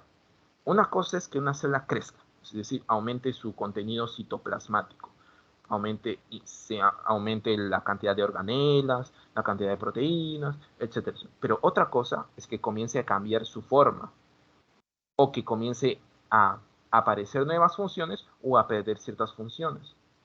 Eso es diferenciación, es una especialización. Eso es desarrollo. ¿Ok? Ahora vamos a tener la homeostasis, que mejor te lo escribo por el chat porque ya a veces ya los conozco ya. La homeostasis también habla acerca del equilibrio interno. Mantener el equilibrio interno. ¿Cómo es? Más adelante vamos a estar hablando acerca de un poco de equilibrio dinámico. ¿Ya? Una cosa es equilibrio estático, otra cosa es equilibrio dinámico. Tu cuerpo, el ser vivo, o sea, los seres vivos son como un sistema desde el punto de vista físico y químico. Hay entrada y salida de materia, entrada y salida de energía, ¿ok? Pero, por lo tanto, ocurren también diferentes procesos fisiológicos, ¿listo? Diferentes funciones van realizándose a lo largo de todas las partes del cuerpo, ¿ok? Pero estas funciones en ocasiones se ven alteradas. Y si se ven alteradas, ponen en riesgo la supervivencia del ser vivo en sí. ¿Cómo se denomina a esos mecanismos que tratan de mantener en equilibrio el medio interno, homeostasis. Profe, no entiendo. Tú te cortas. Ves cómo se va formando una costrita, ¿no? Pero ves que un momento sale sangre y ya no, después. ¿Por qué crees? A esa salida de sangre se denomina como hemorragia. ¿Ok? Ya puede ser profunda o puede ser superficial, pero es hemorragia. ¿Por qué no crees que la sangre continúa saliendo? Mira, tú tienes diferentes vasos sanguíneos alrededor de todo el cuerpo, lo cual oxigena tus tejidos para que puedan sobrevivir y además les proporciona nutrientes. Si hay una salida de sangre, lo que va a hacer es reducir la presión arterial y por lo tanto el flujo sanguíneo. Por lo tanto, la velocidad con la que llegan el oxígeno y los nutrientes se va a reducir. Si se reduce eso, solamente nos quedan cierto intervalo de tiempo para que las diferentes células mueran. Para evitar eso, ¿qué se hace? Es como una manguera cuando se corta. Las sellas. ¿Qué ha ocurrido en una hemorragia? Se ha alterado el equilibrio interno. ¿Cómo tú crees mejorarlo? Sellándolo. ¿Cómo, profe? Un proceso denominado coagulación sanguínea. Se forma un coágulo en determinada zona y sirve para tapar esa zona y listo. El flujo sanguíneo se restablece y así fue la homeostasis. ¿Listo? Vamos ahora con adaptación. Mira, la adaptación en muchos casos lo confunden con aclimatación, ¿ya? Acá no estamos hablando de aclimatación. La aclimatación es como una adaptación más rápida. Por ejemplo, aumentó la temperatura. No, busca sombra. No, pues eso es un poquito más de aclimatación. La adaptación es más que todo en términos evolutivos. O sea, se dice que los diferentes animales, los diferentes seres vivos, ciertos individuos con el paso del tiempo y gracias a mutaciones, les da una ventaja de adaptarse mejor a los ecosistemas. Pero esto no es cuestión de un día, dos, no, son años, cientos de años. ¿Okay? Y luego vamos con organización específica. Los seres vivos somos complejos. ¿Por qué? Mira, una definición de complejidad es debido a la cantidad de elementos que compone un sistema. Un ser vivo es complejo. ¿Qué quiere decir? Que posee muchos componentes. Pero no solamente es complejo por su constitución, sino también por su organización. ¿Has visto cómo, yo sé que en tu preparación, más que todo acá escolar, has visto sistemas, respiratorio, digestivo, etcétera, etcétera? Pero ¿te has dado cuenta, mira, cómo están bien organizados ciertos órganos? Y cada órgano de tejidos y cada tejido de células. ¿Sí? ¿Por qué? Porque las funciones están repartidas en órganos. Es decir, hay una organización específica para que un determinado lugar realice una determinada función. ¿Ok? Vamos ahora con los niveles de organización. Sencillito, yo sé que ya los has visto. Partimos con el primer grupo de nivel subcelular. Partimos desde el atómico, los elementos de la tabla periódica. Yo sé que te acuerdas. Luego molecular, que vienen a ser átomos enlazados. Luego macromolecular, pues en este caso son moléculas, pero de un tamaño mayor. Ejemplo por ejemplo, atómico, ¿no? Vamos a tener fósforo, azufre, cadmio, cobalto, plata, oro, helio, ¿sí? Carbono, nitrógeno, oxígeno, etcétera, etcétera. Molecular, amoníaco, agua, ¿sí? Aminoácidos, nucleótidos, bases, nucleósidos, ácidos grasos, etcétera. Macromoléculas, estas ya son moléculas más grandes, pues. Por ejemplo, proteínas, ácidos nucleicos como el ADN y el ARN, complejos supramacromoleculares, complejos supramoleculares, que vienen a hacer ¿qué cosa? Diferentes macromoléculas. Ejemplo, las membranas biológicas. Las membranas biológicas se componen de lípidos, de proteínas, de carbohidratos. ¿Listo? Y luego pasamos al nivel organular, en la cual ya hay diferentes complejos supramoleculares. Por ejemplo, una organela, una mitocondria, ¿qué posee? Una membrana. Pero no solo posee una membrana, también posee otra membrana, la denominada membrana interna y la membrana externa. Pero aparte de eso, tiene diferentes proteínas en su interior, diferentes. Posee ribosomas, que son tipo de organelas, la cual también es un complejo supramolecular. ¿Ok? Y pasamos ahora al nivel celular, lógicamente a nivel de una sola célula. Luego tisular, a nivel de tejidos, pues. ¿Listo? Ahora, por otro lado, a nivel organológico, órganos sistémico, sistema respiratorio, sistema digestivo, sistema endocrino, sistema nervioso, etc. Individual, pues el conjunto de sistemas. Población, conjunto de individuos. No te preocupes que esta definición la vamos a tocar más que todo cuando llevemos ecología. Que población hace referencia a 3 cositas. Un grupo de individuos de una especie que están ubicados en un determinado territorio y en un determinado intervalo de tiempo. Ejemplo, una jauría que se encuentra por debajo del puente tal, más que todo durante los años del 2019 al 2022. ¿Listo? Es una población. Vamos con comunidad. Comunidad viene a ser un conjunto de poblaciones. ¿Sí? Cada población de una especie distinta, lógicamente. Y ecosistema viene a ser un conjunto de comunidades, pero más algo, más el medio ambiente. ¿Ok? Y luego tenemos también la ecosfera y la biosfera. La ecosfera hace referencia al conjunto de ecosistemas, que quiere decir parte viva, es decir, parte biótica, más abiótica. Y la biosfera habla acerca de ¿qué? De todo de la vida del planeta. Ecosfera también, pero habla de toda la vida más el medio ambiente. ¿Listo?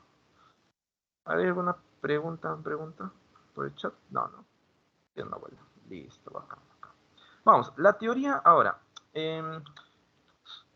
Créanme que el hecho de obtener más conocimientos, enriquecer una disciplina, no se puede obtener conocimientos de la nada. Se sigue todo un sistema, toda una serie de pasos, conocido como el método científico. Créanme que esto hasta a nivel universitario es muy infravalorado, pero es muy importante, es demasiado importante. Porque aquí es cuando tú quieres proponer, cuando más que todo quizás tienen alguien por ahí, se va a las carreras de ciencias, la investigación, ¿no? La investigación. Gran parte de la investigación, cuando se publica algún artículo, en este caso con ciertos hallazgos, todos parten desde un método científico porque es riguroso. ¿Ok? ¿Qué quiere decir? Yo observo un fenómeno. ¿Ok? Lo observo.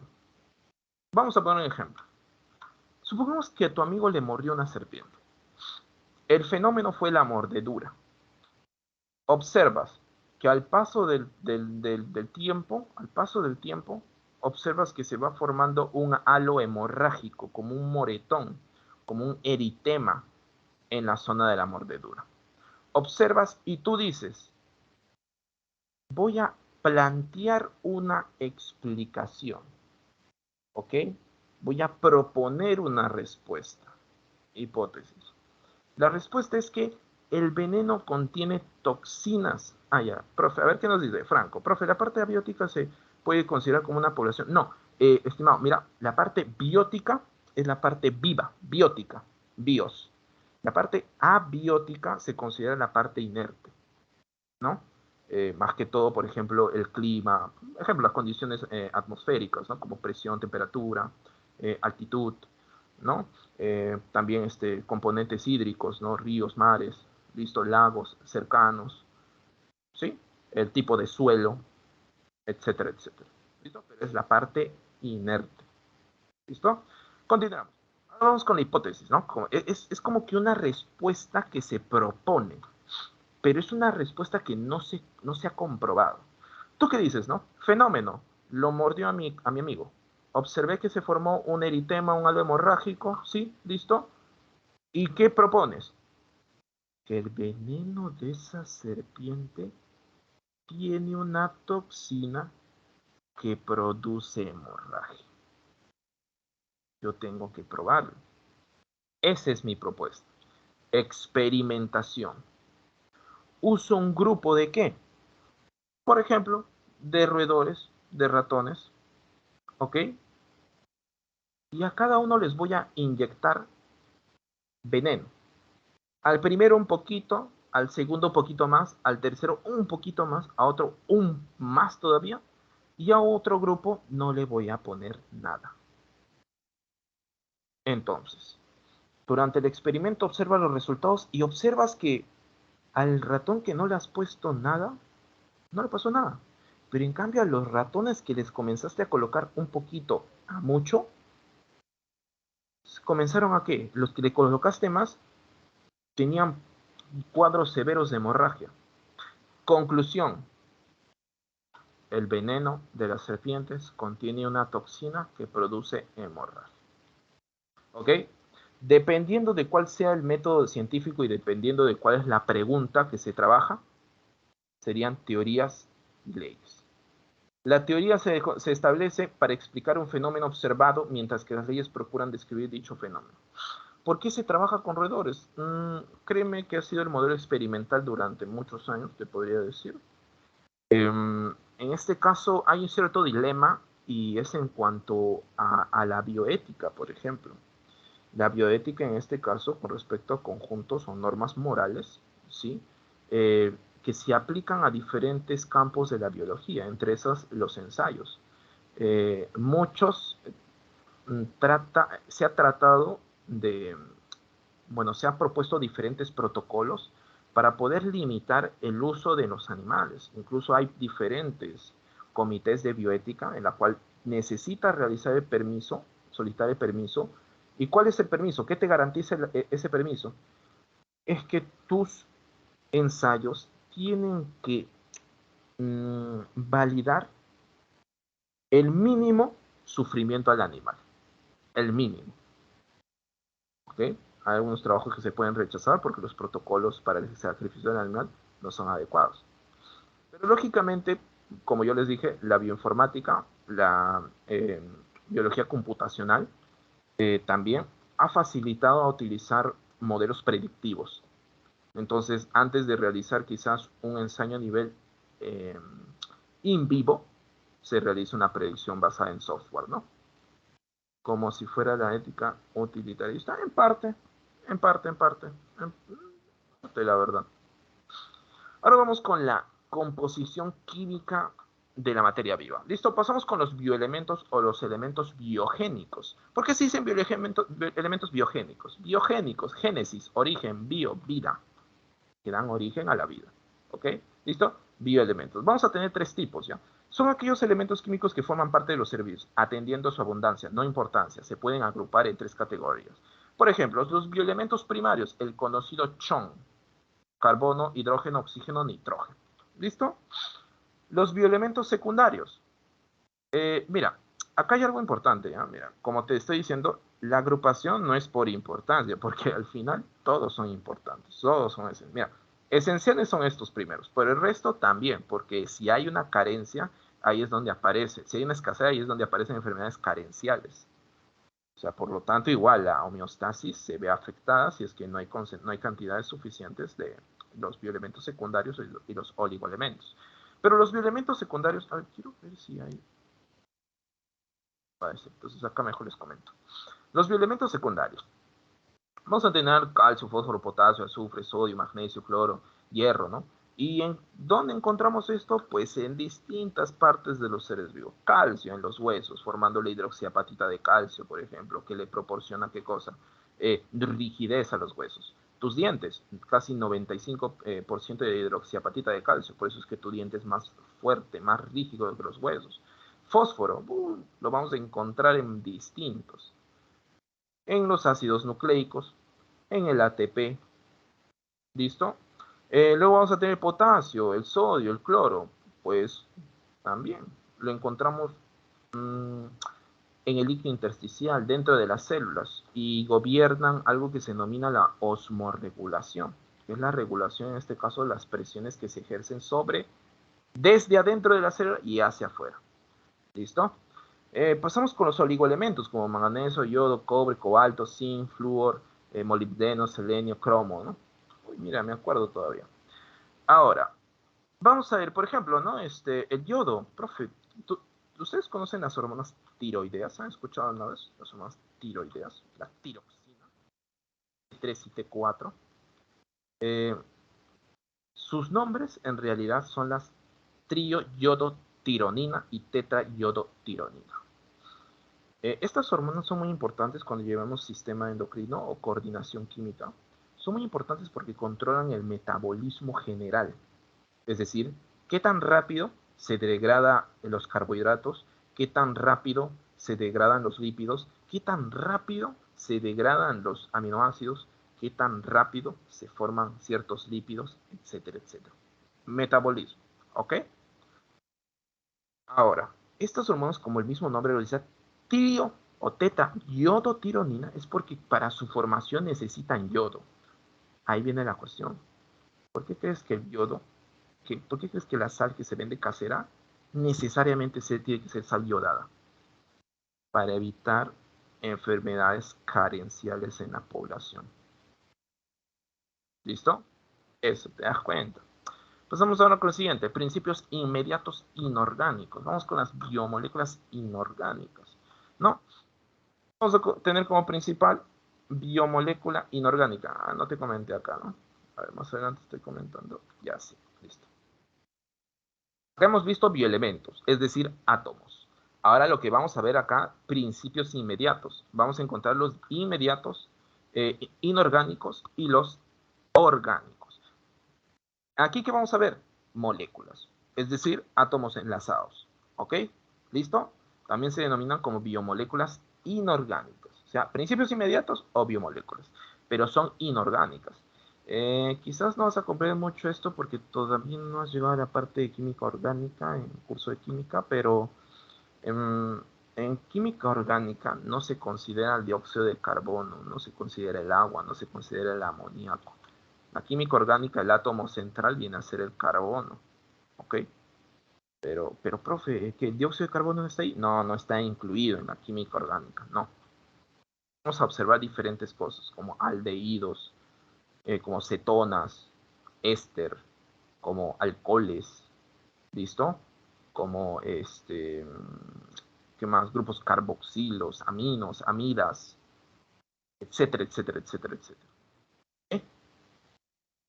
Aquí lo que vamos a ver son moléculas inorgánicas, o sea, que no forman parte de la química orgánica, ¿ok? La más conocida y más importante, el agua. ¿Por qué? Porque es un solvente universal. ¿Qué quiere decir eso? Puede solubilizar muchas moléculas. Profe, ya, pero ¿y qué importante es eso? Es que muchas reacciones bioquímicas se ven realizadas gracias por estar presente en un ambiente acuoso.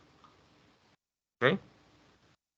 Ahora vemos, función mecánica amortiguadora. Yo recuerdo cuando una vez estaba jugando, ¿no? Mi pichanga. Y una falta, cuando caigo, como mis brazos estaban, ¿no? Justo en el forcejeo, lo primero que cayó fue mi rodilla, ¿no? La rótula, ¿no?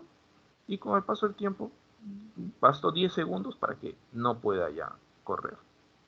¿Y qué observé? Comenzó a acumularse cierto líquido al día siguiente. ¿Qué ha ocurrido? Se había liberado un líquido que permite lubricar las zonas externas terminales de los huesos. Porque los huesos en los extremos tienen un cartílago, denominado el cartílago hialino, que es un cartílago de aspecto vitrio, de aspecto de vidrio. ¿Tú has visto el vidrio, no? Toca una luna, es liso, ¿no? Lo mismo, para evitar el roce y el desgaste de los huesos están cubiertos de cartílago, pero aparte de cartílago contienen un líquido denominado líquido sinovial, ¿no? Que evita, que lubrique esas zonas y evita la fricción. Vamos ahora que también es un medio de transporte. Lógicamente, la sangre es acuosa. La parte acuosa de la sangre se denomina plasma sanguíneo. ¿Listo? La sangre es acuosa. de por sí algunos lo denominan con una suspensión acuosa, ¿ok? Y lo mismo, ¿por qué? Porque permite el transporte. Pero eso es hablando en este caso, de animales, ¿no? Si hablamos de plantas, que las plantas también tienen un sistema de transporte denominado los tejidos vasculares, el xilema y el floema, que permite justo la transferencia, el traslado de ciertos nutrientes y ciertas sales, por ejemplo, sales minerales, glucosa, vitaminas, etcétera, etcétera, etcétera. Ok, vamos ahora con el alto calor específico, la alta tensión superficial, que son en este caso propiedades que gobiernan, por un lado, el alto calor específico como un termorregulador. Una alta cantidad en este caso, de desprendimiento de calor. Un mecanismo homeostático es la sudoración, porque a través de la sudoración de esa agua liberada, pues también está llevándose parte del calor. Alta tensión superficial, lo cual explica, por ejemplo, algunos insectos pueden pararse. ¿A qué habla a referencia a tensión superficial? Considera el agua que se va uniendo y va formando una superficie. La tensión también es denominada como fuerza. Te dice alta tensión superficial. Necesitas una Profesora, alta... receso 5 minutos, profesora. Discúlpenme. Listo, vamos a receso.